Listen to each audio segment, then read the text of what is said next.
আমার সকল মুসলিম ভাইদের কাছে রিকোয়েস্ট, প্রত্যেকটা মুসলিম পরিবারের কাছে আমি রিকোয়েস্ট করছি, আপনারা প্লিজ বাচ্চাদের জীবন নিয়ে খেলা করবেন না।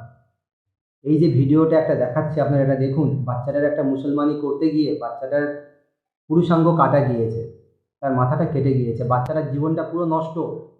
আপনারা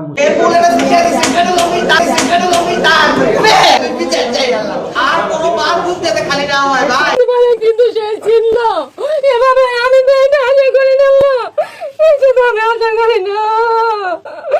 এক শিশুর হাজাম দিয়ে সুন্নতে খাতনা করাতে গিয়ে পুরুষাঙ্গের মাথা কেটে ফেলেছে।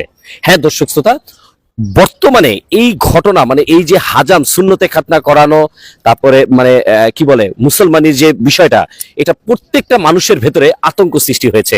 হ্যাঁ দর্শক শ্রোতা, নোয়াখালীতে এমন একটি ঘটনা ঘটে গেছে। হাজাম মামুনকে দিয়ে সুন্নতে খাতনা করাতে গেছে শাহজাদ নামে একটি ছেলের। 7 বছর, আনুমানিক 7 বছর ছেলেটির বয়স। তার সুন্নতে খাতনা করাতে গিয়ে পুরুষাঙ্গের যে সামনের যে অংশটা থাকে সেটা হাজাম সাহেব কেটে দিয়েছে।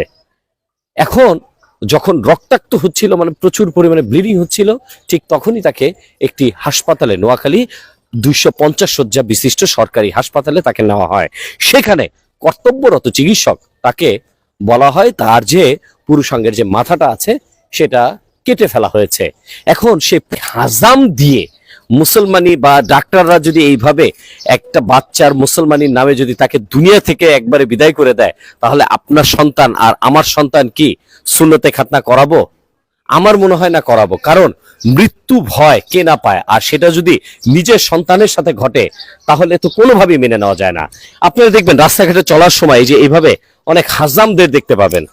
আগের দিনে যারা আমরা মানে আমার বাপ দাদা বা পূর্বপুরুষ যারা ছিল, তারা কিন্তু এই সুন্নতে খাতনাটা কিন্তু হাজাম দিয়ে পরিচালিত হতো। এখন এই এত কিন্তু একটা ডক্টরকে দিয়ে করুন, হসপিটালে নিয়ে যান, সেখানে গিয়ে করুন, কোনো পাড়ার ওই মৌলবীকে দিয়ে করবেন না। এটা বাচ্চার একটুখানি ভুলের জন্য আপনার বাচ্চার আপনার আমি একটা হিন্দু ভাই, হিন্দুর ছেলে হয়ে বলছি, আমি আপনাদের ধর্মকে সম্মান করি, রেসপেক্ট করি আপনাদের ধর্মকে। আপনারা আপনার এই ছোট্ট ফুটফুটে বাচ্চার জীবন নষ্ট করবেন না। আপনাদের ধর্ম আপনারা পালন করুন, কিন্তু একটা এই যে আমার দেখে খুবই কষ্ট লাগলো যে বাচ্চাটার পুরুষাঙ্গটা কাটা গেল, পুরুষাঙ্গের মাথাটা কাটা গেল, ওর জীবনটাই শেষ, নষ্ট। না, আপনারা যা কি বলেন সুন্নাত করেন, সুন্নাতটা করুন, কিন্তু একটা ডাক্তারকে দিয়ে করুন, হসপিটালে নিয়ে গিয়ে করুন, কোনো মৌলবীকে দিয়ে, যারা এগুলো প্রফেশনাল নয় তাদেরকে দিয়ে করাবেন না। একটা বাচ্চার জীবন নষ্ট হয়ে যেতে পারে, একটুখানি ভুলের জন্য, একটু এর জন্য একটা জীবন নষ্ট হয়ে যেতে পারে।